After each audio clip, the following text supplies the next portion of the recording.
బీహార్ సహా దేశంలో అనేక చోట్ల ఓటర్ల జాబితాలో అవకతవకలు జరిగాయంటూ కాంగ్రెస్ అగ్రనేత రాహుల్ గాంధీ సహా విపక్ష నేతలు చేస్తున్న విమర్శలకు చెక్ పెట్టేందుకు ఎన్నికల సంఘం సిద్ధమైంది. ఓట్ల చోరీ ఆరోపణలపై ఇవాళ ఈసీ మీడియా సమావేశం నిర్వహించనున్నట్లు తెలిసింది.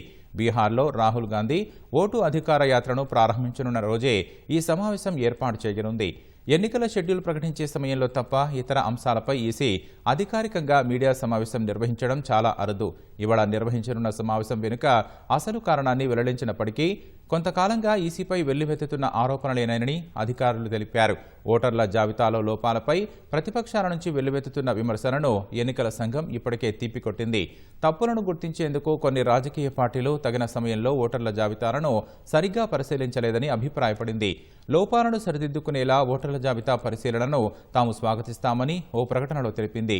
ముసాయిదా జాబితా ప్రచురితమైన తర్వాత అభ్యంతరాల స్వీకరణకు కేటాయించిన సమయం లోపాలను ప్రస్తావించేందుకు సరిపోతుందని వివరించింది. ఈ లోపాలను సరైన సమయంలో సరైన మార్గాల్లో ప్రస్తావించి ఉంటే అధికారులు వాటిని సరిదిద్దేందుకు వీలు కలిగేదని ఈసీ పేర్కొంది.